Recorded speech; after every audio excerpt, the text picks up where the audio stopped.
Hello friends, welcome back to Edu Friendly. आज हम देखेंगे कि जो ब्रिटिश भारत था, जो ब्रिटिशर्स थे, उनके अपने पड़ोसी देशों के साथ क्या संबंध थे और उनकी विदेशी नीति क्या थी। तो सबसे पहला हम देखेंगे नेपाल के साथ संबंध। तो नेपाल के साथ युद्ध हुआ था अक्टूबर 1814 में, और इस युद्ध में नेपाल ब्रिटेन से हार गया था और उसे ब्रिटेन की शर्तों पर शांति समझौता करना पड़ा। स्टार्टिंग में ये युद्ध हुआ क्योंकि 1814 में दोनों देशों की सीमा पुलिस के बीच झड़प हुई थी, और इससे फिर खुला युद्ध आरंभ हो गया। और लास्ट में फिर नेपाल सरकार को ब्रिटेन की शर्तों पर शांति समझौता करना पड़ा। और वो शर्तें क्या थी कि उन्हें अपने यहाँ एक ब्रिटिश रेजिडेंट रखना पड़ेगा और गढ़वाल, कुमाऊं और तराई क्षेत्र से पूरा अधिकार छोड़ना पड़ेगा। मतलब गढ़वाल, कुमाऊं और तराई क्षेत्र छोड़ने पड़ेंगे, और साथ ही सिक्किम से भी हट जाना पड़ेगा। और इस युद्ध के बाद, इस युद्ध से ब्रिटिश सरकार को बहुत फायदे हुए। और वो क्या क्या हुए कि भारतीय साम्राज्य अब हिमालय तक फैल चुका था, और मध्य एशिया के साथ व्यापार करने में ब्रिटिशर्स को और ज़्यादा आसानी हो गई। हिल स्टेशन बनाने के लिए शिमला, मसूरी और नैनीताल जैसे क्षेत्र मिल गए। और सबसे मेन कि भारी संख्या में जो गोरखे थे वो ब्रिटिश सेना में शामिल हो गए, और उन्होंने ब्रिटिश सेना की शक्ति को और बढ़ा दिया।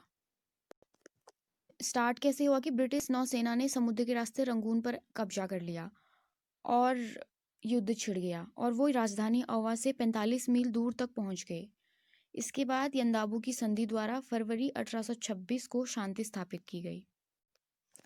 और इस संधि के द्वारा बर्मा को इनकी बहुत ज़्यादा शर्तें माननी पड़ी। उसमें से जैसे लड़ाई के हर जाने के रूप में 1 करोड़ रुपए देने पड़े, अराकान और तनासरिम के समुद्र तटीय प्रांतों पर से अधिकार छोड़ने पड़े, असम, कछार और जयंतिया पर सारे दावे छोड़ने पड़े, मणिपुर स्वतंत्र राज्य बना दिया गया, अवा में अब एक ब्रिटिश रेजिडेंट और कलकत्ता में एक वर्मा का राजदूत रहना कंपलसरी कर दिया गया।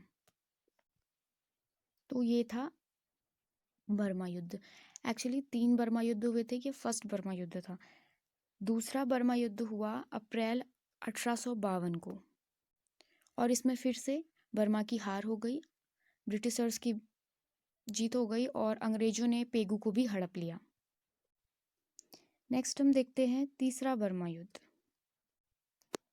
तीसरा बर्मा युद्ध 13 नवंबर 1885 को हुआ, और इसमें भी बर्मा की हार हो गई, और 28 नवंबर 1885 को सम्राट थिवाऊ ने आत्मसमर्पण कर दिया। अब एक चीज़ देखने लायक है इसमें कि अंग्रेज़ों ने बार बार बर्मा पे आक्रमण क्यों किए, बार बार बर्मा और अंग्रेज़ों का युद्ध क्यों हुआ लगातार।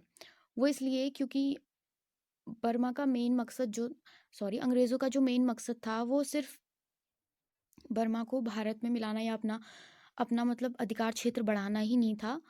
उनकी नज़र थी बर्मा के ऊपरी जंगलों की लकड़ी में, और वो चाहते थे कि वहाँ के लोग हमारे कारखानों में काम करें और वहाँ की जंगलों में हमारा अधिकार हो। और सबसे मेन चीज़, जो उस समय ब्रिटिशर्स के प्रतिद्वंदी थे, जो कॉम्पिटिटर थे फ्रांसीसी, वो चाहते थे कि बर्मा में उनका प्रसार कम हो जाए, उनका मतलब प्रभाव उनका कम हो जाए, फ्रांसीसियों का बर्मा पे प्रभाव कम हो जाए, वो ये चाहते थे। क्योंकि जो फ्रांसीसी थे वो ब्रिटिशर्स के कॉम्पिटिटर थे, और अगर वहाँ पे बर्मा पे फ्रांसीसियों का ज़्यादा प्रभाव होगा तो वो सारी जो जंगलों के संसाधन होंगे, जो साधन होंगे, वो सारे फ्रांसीसियों के हो जाएंगे। और ऐसा अंग्रेज़ बिल्कुल नहीं चाहते थे। अंग्रेज़ चाहते थे कि उनके ऊपरी जंगलों में और जो उनकी लकड़ियाँ, जो वहाँ के पूरे साधन हैं, उन पर हमारा अधिकार हो। और इस तरह बर्मा भारत में मिल गया। लेकिन द्वितीय विश्व युद्ध के दौरान जो बर्मा की सेना थी, या जो बर्मा के राष्ट्रवादी थे, जो आंदोलनकारी थे, उन्होंने भारतीय राष्ट्रीय कांग्रेस से हाथ मिला लिया था, और वो उन्हें सपोर्ट कर रहे थे। और इसके चलते बर्मा के स्वाधीनता संग्राम को कमज़ोर करने के लिए 1935 में अंग्रेजों ने बर्मा को भारत से अलग कर दिया। लेकिन जो बर्मी राष्ट्रवादी थे उन्होंने इसका विरोध किया, और जो ये आंदोलन था ये अपनी चरम सीमा पे पहुंच गया, और लास्ट में 4 जनवरी 1948 को बर्मा ने अपनी स्वाधीनता प्राप्त कर ली। तो नेक्स्ट हम देखते हैं अफगानिस्तान के साथ क्या संबंध थे। अंग्रेज़ों ने 7 अगस्त 1839 को काबुल पे हमला कर दिया और उस पर कब्जा कर लिया। उस समय जो अफ़गानिस्तान के सम्राट थे वो थे दोस्त मोहम्मद, और जो अंग्रेज़ थे वो चाहते थे कि इनको इस गद्दी से हटा दिया जाए और वहाँ पे हमारी कोई पिट्ठू सरकार या फिर कोई कठपुतली सरकार बैठे, कोई ऐसा इंसान बैठे जो उनकी बात माने। तो इसके लिए उन्होंने शाह शुजा को चूज़ किया, और वो मतलब वो शाह शुजा जो था उसे गद्दी से हटा दिया गया था, अपनी गद्दी से, और इसलिए फिर अंग्रेज़ों ने उसको चुना इस चीज़ के लिए। वो चाहते थे कि शाह शुजा इस गद्दी पे बैठ जाए।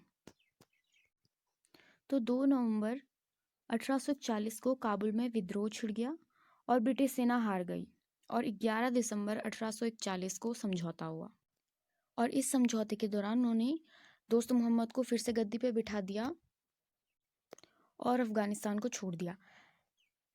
लेकिन इसके बाद भी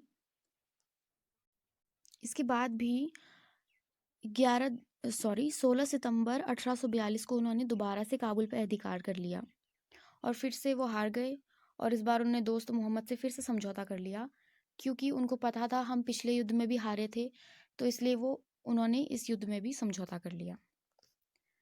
so guys, thank you for watching.